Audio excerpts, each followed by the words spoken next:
अच्छा नहीं बना सकते। वर्तमान में भौतिक विकास के चक्कर में हम लोग जब कोई मकान बनाते हैं, दुकान बनाते हैं, तो उसमें जो है हम बहुत ध्यान रखते हैं कि कोई मकान बनाना है तो दरवाजे कहाँ रहेंगे, खिड़की कहाँ रहेगी, इंजीनियर से नक्शा बनवा के लेते हैं ना, और बेडरूम कहाँ रहेगा, किचन कहाँ रहेगा, ये सब ध्यान रखते हैं। इसलिए मकान बनाने, घर बनाने। लेकिन जब आप घर में अपनी संतति को जन्म दे रहे हैं, उस समय ध्यान नहीं देते आप, भाई संतति होनी चाहिए, कब होनी चाहिए, कैसी होनी चाहिए। देखो, संतान निर्माण करने के लिए बहुत सारी बातों में ध्यान देना जरूरी होता है। संतान अच्छी हो, इसके लिए जरूरी यह है कि भाई पिता जो है वो सुदृढ़ हो, मजबूत हो, उसने अपने ब्रह्मचर्य आश्रम में अच्छे से ब्रह्मचर्य का पालन किया होना चाहिए, ठीक है। और उसकी जो माता है, माता भी स्वस्थ रहनी चाहिए, क्योंकि जो किसान खेत में जाता है तो बीज भी अच्छा लेता है, जमीन की भी साफ सफाई करता है ना। उसके बाद में समय अच्छा होना चाहिए। कभी भी ये ज्वारी की खेती होती क्या नहीं होती, समय होता है, ऋतु है, ऋतु के अनुसार होता है, वो सब देखा जाता है। विधि होती है, पेरनी करनी है, कैसे करनी, खेत में किसान क्या करता है। तो इन सारी बातों का प्रभाव जो है हमारे आने वाली संतति पे होता है। वर्तमान समय में माता पिता को चिंता ही नहीं है, वो संतान बना नहीं रहे, बस एक्सीडेंट की जन्म ले रही है ना। तो मकान बनाना जरूरी है या अच्छी संतान बनाना जरूरी है। हम मकान बनाने की तो बहुत चिंता करते हैं, बहुत इंजीनियर के पास जाते हैं, समझौता से बनवाते हैं, इससे बनवा लिया, उससे भी बनवा के दिया, एक इससे भाई इंजीनियर है, उससे भी जाके मिल के आए, है ना। इतनी चिंता करते हैं मकान बनाने, लेकिन जब हम संतान को जन्म देते हैं तो ध्यान नहीं। इसमें बहुत सारी छोटी छोटी बातों का हमें ध्यान रखना होगा। यदि कोई व्यक्ति गृहस्थ आश्रम में गया है तो सबसे पहला कर्तव्य क्या है उसका, क्या है? अपने कुल को, अपने परिवार को, अपने वंश को एक अच्छी संतान देना। ये उन दोनों पति पत्नी का सबसे पहला परम कर्तव्य है।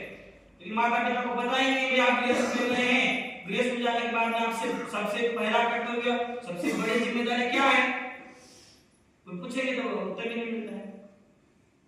कवि ने कहा है, जननी जने तो भक्तजन, या दाता या शूर, नहीं तो काहे गवाए नूर। यानी कि उसने माता पिता से कहा है कवि ने, यदि माता पिता दोनों गृहस्थ आश्रम में गए हैं तो उनका पहला कर्तव्य है जननी जने तो भक्तजन, या तो अपने परिवार में किसी भक्त को पैदा करो। भक्त को पैदा करना सरल नहीं होता है। जिस माता पिता को अपने बच्चे को भक्त बनाना है ना, पहले माता पिता को भक्त होना चाहिए, अच्छा है ना। माता पिता पिक्चर के गाने सुनते सुनते सो जाएंगे तो भक्त आत्मा आएगी क्या उनके परिवार में?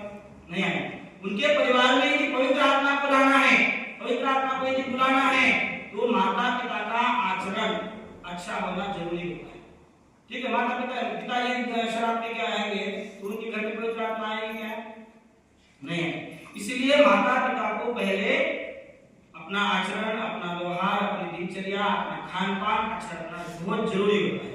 इसीलिए कहा जननी जने तो भक्तजन या दाता। यदि कोई दाढ़ी व्यक्ति को आपके घर में पैदा करना है तो उसी प्रकार का व्यवहार करना चाहिए। हम यदि लोग लालच करते रहेंगे, लोग लालच करते रहेंगे, दाढ़ी संतान घर में नहीं आएगी, है ना। तो अपना व्यवहार जैसा अच्छा होता है वैसे ही आत्मा का हमारे घर में, हमारे परिवार में आगमन होता है। जननी जने तो भक्तजन या दाता या शूर। यदि शूरवीर को पैदा करना है, यदि तेजस्वी, ओजस्वी, बलवान, शक्तिशाली यदि संतान को जन्म देना है तो क्या होता है, माता पिता को भी अच्छा व्यवहार करना होता है, अपने आहार अच्छा रखना होता है, व्यवहार अच्छा रखना होता है, दिनचर्या अच्छी रखनी होती है, सुबह जल्दी उठना होता है, सुबह 10 बजे तक सोते रहते माता पिता, ये दिनचर्या है। ऐसा करोगे तो आलसी संतान घर में पैदा होगी, है ना। तमोगुण से युक्त, रजोगुण से युक्त संतान घर में पैदा होगी।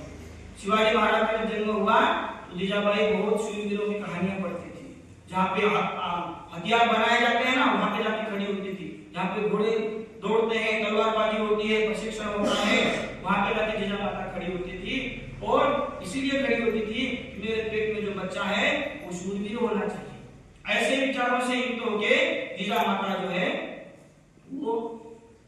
प्रशिक्षण स्थल पे जाके, तभी जाके जो है अच्छी संतान का निर्माण होता है। तो अच्छी संतान का निर्माण ही हमारे देश की नींव है। कधी हम भवन बनाते हैं, बांधकाम करतो आपण, बांधकाम करण्यासाठी पाया मजबूत पाहिजे का नाही? पाया मजबूत असेल तरच बिल्डिंग चांगली मजबूत होणार आहे। आपल्या देशाची उन्नती, आपल्या राष्ट्राची उन्नती, आपल्या समाजाची उन्नती, आपल्या परिवाराची उन्नती कशावर डिपेंड आहे? आपल्या पायावर। तो ये जो गर्भाधान संस्कार है, ये नींव है, ये क्या है? पाया है। तो यदि बिल्डिंग अच्छी बनानी है, मजबूत बनानी है, तो आपको पाया अच्छा रखना जरूरी होता है। तो उस पाए के लिए संस्कार, परंपरा ऋषि मुनियों ने अपने को दी है। यदि आप आदर्श जीवन जीना चाहते हो, अच्छी संतान को जन्म देना चाहते हो, तो संस्कारों से युक्त हमारी संतति होनी चाहिए। हमारे परिवार में जो भी बच्चा पैदा होगा, उसके सभी संस्कार होंगे, ऐसा हमें पहले से निर्णय करना चाहिए। तो कितने संस्कार है? आप लोगों ने बार बार सुना होगा, सुबह से सुन ही रहे हैं, पहले से भी आप लोग जानते हैं। कितने संस्कार है? 16 संस्कार है। 16 के 16 नाम कौन कौन बता सकते हैं? क्रम से एक आपको हम आइडिया देंगे, है ना, वो आप कभी भूलोगे भी ना, और क्रम से आपको याद रहेंगे ना। हमको हमारे गुरुजी ने बताया था, हम आपको बताएं। 16 संस्कार ले लिए हमने। सबका पहला अक्षर ले लिया, ग उ सी जा, ना नी अ चू, क उ वे स, वी वा सम अ। समझ में आ गया? ग उ सी जा, ना नी अ चू, क उ वे स, वी वा सम अ। ये 16 संस्कार हो गए, है ना। तो ये सूत्र आपके दिमाग में रहेंगे, तो आपको कभी भी संस्कार ना तो ऊपर नीचे नाम होगा और ना ही छूटेगा भी नहीं। ग यानी गर्भाधान संस्कार, उ यानी पुंसवन संस्कार, सी यानी सीमंतोनियन संस्कार, जा यानी जातकर्म संस्कार, ग उ सी जा। अब अगला टुकड़ा आएगा ना नी अ चू, नामकरण, निष्क्रमण, अन्नप्राशन, चूड़ाकरण। ठीक है। अगला आएगा क उ वे स, कर्णवेद, उपनयन, विवाह, समावर्तन। और अंतिम क्या आएगा? विवाह, वानप्रस्थ, संन्यास, अंत्येष्टि। 4 के 4 विवाह ग उ सी जा, ना नी अ चू, क उ वे स, विवाह, सम। तो आपका ये गर्भाधान संस्कार है ना। तो आप यहाँ आए हैं तो आपको 16 के 16 संस्कार समझने हैं, है ना, क्योंकि आपको एक श्रेष्ठ, ज्येष्ठ, अच्छा पुरोहित बनना है। तो 16 के 16 संस्कारों की जानकारी अपने को अति आवश्यक है ना। वो जानकारी आपको स्वयं के जीवन में भी काम आने वाली है। ये नहीं केवल भाषण देने में काम है, ऐसा तो नहीं ना। जो जानकारी है मुझे, वो मैं बताने में भी काम लेता हूँ, मेरे परिवार में भी काम आती है। मुझे भी 2 पुत्र हैं, 2 बेटे, मैं भी गृहस्थ हूँ, है ना। तो ये जो हम जानकारी आपको दे रहे हैं, या अन्य विद्वान लोग आपको जानकारी देंगे, वो आपके स्वयं के जीवन में भी काम आने वाली है और दूसरों को बताने में काम आने वाली है। तो ये 16 संस्कार है। तो इसमें पहला है अपना गर्भाधान संस्कार। नाचने कूदने चले जाते हैं उधर पहाड़ों में, इधर उधर कहीं भी फोटो सेशन करवाते हैं, क्या क्या करवाते हैं। विवाह होने से पहले क्या है? शरीर शुद्धि दोनों की होनी जरूरी होती है, क्योंकि बीज भी शुद्ध होना चाहिए। यदि बीज किड़का होगा, खराब होगा, तो फसल अच्छी नहीं आएगी, बराबर है ना। जमीन में यदि आप बीज बहुत अच्छा है, रोड पे लेकर डाल दिया, वहां पे कोला हो जाएगा। बीज बहुत अच्छी क्वालिटी का लाए, है ना, ज्वार का, बाजरे का, बहुत बढ़िया लाए, आप दुकान में से लेते आए और लाके सड़क पे डाल दिया, छत पे डाल दिया, कच्ची पे, आएगा नहीं आएगा। तो आपको यदि गृहस्थ आश्रम में जाना है या किसी को समझाना है, बताना है गृहस्थ आश्रम का महत्व, गर्भाधान का महत्व, तो उन्हें ये बताना बहुत जरूरी है कि भाई दोनों का शरीर शुद्धिकरण बहुत आवश्यक है, दोनों का स्वस्थ रहना बहुत जरूरी है। आजकल क्या होता है, कई बार संतति नहीं होती है तो स्त्री की ट्रीटमेंट करवाते रहते हैं, लेडी की ट्रीटमेंट करवाते रहते हैं, समस्या दूसरी जगह होती है, कई बार स्पर्म काउंट कम होती है ना। तो यदि गर्भाधान संस्कार करवाना चाहते हैं तो संस्कार करवाने से पहले की सावधानी क्या है? दोनों की शरीर शुद्धि होना बहुत जरूरी है।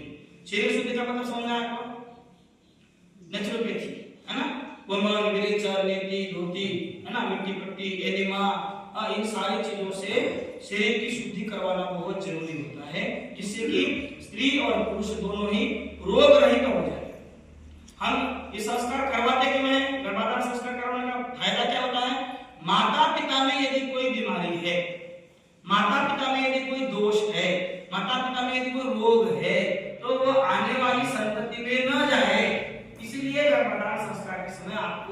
ये जानकारी दी जाती है वह माता पिता के रोगों से बच्चा मुक्त रहे, बच्चे में वो रोग नहीं आने चाहिए। इसीलिए जो है गर्भाधान संस्कार के समय औषधियों का प्रयोग भी बताया जाता है। और गर्भाधान करने से पहले, संस्कार करवाने से पहले समय, देखो 4 चीजें जरूरी है।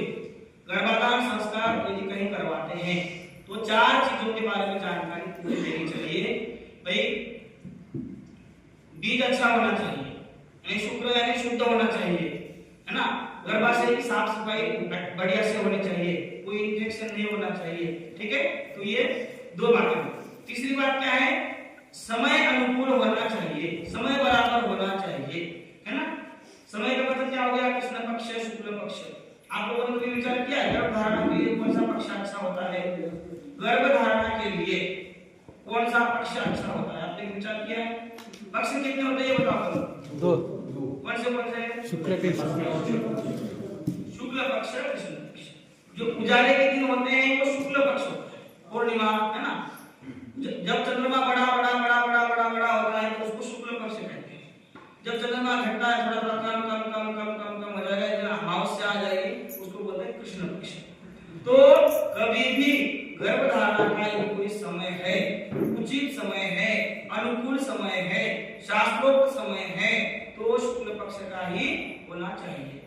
कृष्ण पक्ष में यदि गर्भधारणा हो जाएगी तो बच्चा कभी भी बीमार ही रहेगा।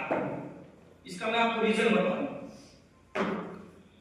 शुक्ल पक्ष में यदि गर्भधारणा होती है तो बच्चा स्वस्थ क्यों रहता है? देखो कृष्ण पक्ष में अंधेरा रहता है, जितने भी रोगाणु कीटाणु है सब वो हावी रहते हैं, सभी वायरस बैक्टीरिया होते हैं वो उनकी ताकत बढ़ी हुई होती है अंधेरे के कारण, ठीक है ना। और जब शुक्ल पक्ष होता है तो प्रकाश होता है चंद्रमा, तो उसके कारण क्या है धरती पर जमीन में जितने भी तरल पदार्थ हैं, जितने भी जलीय अंश हैं वो शक्तिशाली होते हैं। उस समय आपने देखा होगा पूर्णिमा के दिनों में ही ज्वार भाटा आता है, पूर्णिमा के दिनों में ही ज्वार भाटा आता है, समुद्र का पानी बढ़ जाएगा, कुएं का पानी बढ़ जाएगा, पानी का लेवल बढ़ जाएगा। कब बढ़ता है? शुक्ल पक्ष में। बात समझ में आ गया? शुक्ल पक्ष में धरती पर जितने भी तरल पदार्थ हैं, जितने भी जलीय पदार्थ हैं, जितने भी लिक्विड वाले पदार्थ हैं, वो सभी चंद्रमा के द्वारा आकर्षित होते हैं और उनकी उस समय ताकत बढ़ी हुई होती है। तो हमारे शरीर में भी तो पानी है ना, शुक्र है, आर्तव है, जो भी है, रज है, ये भी तरल है ना। तो ये भी चंद्रमा के प्रकाश से आकर्षित होते हैं, प्रभावित होते हैं। इसीलिए गर्भधारणा कभी भी करनी हो तो वो शुक्ल पक्ष में ही करनी चाहिए। बात पकड़ में आएगा? देखो फॉर एग्जांपल आपको उदाहरण देकर समझाता हूं। यदि कोई किसान है, वो यदि शुक्ल पक्ष में पेरनी करता है, फसल बोता है, तो उसको फसल के लिए बार बार फुहारनी करने की जरूरत नहीं पड़ती, क्योंकि वो शुक्ल पक्ष में बोई हुई फसल है। शुक्ल पक्ष में जो किसान कोई भी चीज लगाएगा, फसल पेड़ लगाएगा, पौधा लगाएगा, बिजाई करेगा, रोपण करेगा, कुछ भी करेगा, तो शुक्ल पक्ष में यदि करेगा पौधों को फुहारने की ज्यादा जरूरत नहीं पड़ेगी, पहली बात। और उसमें जो धान्य आएगा, अन्न आएगा, वो अधिक मात्रा में है शुक्ल पक्ष की फसल। आप क्या करो, 2 कैरियां बनाओ, एक कैरी में शुक्ल पक्ष को पेरनी करो, दूसरी कैरी में कृष्ण पक्ष को पेरनी करो, तो आपको ये स्वयं को समझ में आ जाएगा शुक्ल पक्ष की पेरनी में कभी भी फायदा ही होता है। उस पौधों को, उस पेड़ों को रोग नहीं लगते हैं, बीमारियां नहीं होती, फुहारने की जरूरत ज्यादा नहीं पड़ती है, क्योंकि वो शुक्ल पक्ष को किया हुआ काम पौधा लगाया। ठीक है, बात पकड़ में आएगा? तो और कृष्ण पक्ष को कभी भी फसल अच्छी नहीं आएगी, उसको बार-बार करनी। ये हो गया आपका समय का और विधि होती है, ठीक है। तो इन 4-5 बातों पे जो है व्यक्ति को फिर गर्भधारण का विचार बना लेना चाहिए, ठीक है। निषेकाति श्मशानांतो मंत्रै यस्य उदितो विधि, यानी कि अर्थ में बताया माणसाचे शरीर व आत्मा उत्पन्न होण्यासाठी निषेक अर्थात गर्भधारणापासून श्मशानापर्यंत अंत्येष्टी मृत्यूनंतर मृतक शरीराचे विधिपूर्वक दाह करण्यापर्यंत 16 संस्कार आहे। ये 16 संस्कार होता है। अब देखो 16 संस्कार में से पेट में होने वाले संस्कार कितने हैं? गर्भाधान, पुंसवन, सिंपल है। ये 3 संस्कार जो हैं मां के पेट में ही होते हैं। उसके बाद में चौथा जो है जाकर कर्म, वो तो जन्म ले लिया हमने, धरती पे हम आ चुके हैं, संसार में हम आ गए, तो बाकी के संस्कार क्या है, ये धरती के ऊपर के हैं। बाकी 3 संस्कार माता के पेट में होते हैं। शरीराचा आरंभ गर्भाधान व शरीराचा अंत भस्म करेपर्यंत 16 प्रकारचे उत्तम संस्कार करावे लागतात। त्यापैकी प्रथम गर्भाधान संस्कार आहे। तो गर्भाधान शब्द का अर्थ बना रहे हैं, बताते हैं। गर्भाधान किसे कहते हैं? गर्भस्य आधानम वीर्य स्थापनम स्थिरीकरणम यस्मिन ये दवा कर्मणा तद गर्भाधानम। गर्भाचे धारण अर्थात वीर्याचे स्थापन, गर्भाशय स्थिर करणे होय। गर्भ की स्थापना को ही गर्भाधान संस्कार कहा जाता है ना। जैसे हम देखो सुबह हवन कर रहे थे, हवन में हमने समिधाधान मंत्र कहा, अयंत महात्मा, ये समिधा का आधान है, उसे समिधाधान कहा जाएगा, है ना। अब गर्भ का आधान करना है तो इसे हम गर्भाधान संस्कार कहते हैं। अब देखो और बात जो आप शुक्ल पक्ष कृष्ण पक्ष को समझ में आ गया, आपको समझ में आ गया ना। तो गर्भाधान कब होना चाहिए अच्छी संतति के लिए? शुक्ल पक्ष में, ये आपको समझ में आया। अब दूसरी बात और समझ लो ध्यान से, दूसरी बात और समझ लो।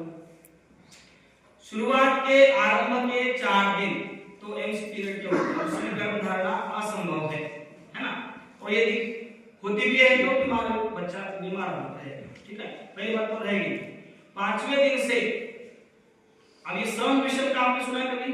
सम और विषम, सम रात्रि का मतलब क्या होता है? 5वां 7वां 9वां 11वां 13वां 15वां, ये जो दिन है ये विषम संख्या के है ना। और सम संख्या के कौन से हुए? 6वां 8वां 10वां 12वां 14वां 16 रात्रि होती है। गर्भधारणा के लिए, गर्भाधान करने के लिए ये जो 16 रात्रि है, इनमें से शुरुआत की 4 रात्रियां वर्ज्य होती है, ये समझ गया। इसके बाद में जिन्हें पुत्र की इच्छा है, जिन्हें बेटे की इच्छा है, जिनको लगता है भाई हमारे घर में बेटा ही होना चाहिए, पुत्र ही होना चाहिए, उनके लिए सम रात्रियों में गर्भधारण करना चाहिए। सम रात्रि का मतलब क्या होगा? छठी रात्रि, छठी, 8वीं 10वीं 12वीं 14वीं और 16वीं, ये रात्रि क्या होगी? सम रात्रियां होंगी। सम रात्रि में जो गर्भधारणा होती है वो बेटा होता है, वो पुत्र होता है। विषम रात्रियों में जो गर्भधारणा होती है उसमें कन्या होती है, बेटी होती है। विषम रात्रि का मतलब क्या होगा? 5वीं रात्रि, 7वीं 9वीं 11वीं 13वीं 15वीं, ये विषम रात्रियां होगी। विषम रात्रियों में जो भी गर्भधारणा होगी वो कन्या होगी, कन्या रत्न होगा। समझ आ गया? देखो पहले भगवान राम भगवान कृष्ण हुए हैं, वो भगवान राम कितने कलाओं से युक्त थे? भगवान राम कितने कलाओं से युक्त थे? 16 कलाओं से। भगवान कृष्ण नहीं, भगवान राम 14 कलाओं से और भगवान कृष्ण 16 कलाओं से युक्त थे। उनको कलाओं से युक्त क्यों कहा जाता है? 14वीं रात में भगवान राम की गर्भ स्थापना हुई थी। 14वीं रात्रि के थे, इसलिए वो 14 कलाओं से युक्त थे, 14 प्रकार के सब गुणों से युक्त थे। ओजस्वी थे, तेजस्वी थे, बलवान थे, शक्तिशाली थे, बुद्धिमान थे। तो वो 14वीं रात में रहे हुए संतान थे वो भगवान राम। और 16वीं रात में जो गर्भधारणा हुई भगवान कृष्ण। अभी वैसे क्यों पैदा नहीं हो रहे भगवान राम जैसे, भगवान कृष्ण जैसे? क्योंकि शरीर का सामर्थ्य अपना सबका कम हो गया है, क्योंकि हम यूरिया का फवारने का उसका अन्न धान्य ये खा रहे, फवारने खा रहे, तो 16वीं रात्रि तक जाते जाते गर्भधारणा वाली लगभग बात खत्म हो जाती, गर्भधारणा होती ही नहीं। यानी कि अंत में गर्भधारणा होना लगभग बंद हो गया है। समझ में ना? जो जितना अंत में गर्भधारण होगा उतना ही वो श्रेष्ठ होगा। देखो छठे से 8वां अच्छा, 8वें से 10वां अच्छा, 10वें से 12वां अच्छा, 12वें से 14वां अच्छा, 14वें से 16वां अच्छा। बात समझ रहे? जितना गर्भधारणा देर से होती है, अंतिम दिनों में होती है, उतनी अच्छी होती है, लेकिन सामर्थ्य रहा ही वैसा, क्योंकि खान पान बिगड़ गया आपका। खान-पान पे देने का कारण क्या है? अब जो भी संतान पैदा हो रही है वो छठे रात की, आठवें रात की, 10वें रात की बेटे हो रहे हैं और बेटियां हो रही है 5वें, 7वें, 9वें, बस यहाँ है ना। अंतर में जो गर्भधारणा पहले हुआ करती थी, महापुरुष पैदा होते थे, महापुरुष पैदा करने के लिए अंतर में गर्भधारणा होना जरूरी होता है ना। तो वो होना वैसे जरूरी समाप्त हो गया क्योंकि आपके शरीर का सामर्थ्य घट गया है, कम हो गया है। तो ये समय भी अपने को ध्यान रखना है। आप बोलेंगे इस पुस्तक में बताओ क्या है, वो भी हम बताएंगे आपको। लेकिन गर्भधारणा के लिए क्या क्या बातें जरूरी होती है, समय बहुत जरूरी होता है, शुक्ल पक्ष कृष्ण पक्ष का जरूरी होता है। जो ये पांचवी रात्रि, 5वीं, 7वीं, 9वीं, 11वीं, 13वीं रात्रि ये भी जरूरी होती है। इन बातों की जानकारी आपको बहुत जरूरी होती है ना। चलो अब पुस्तक में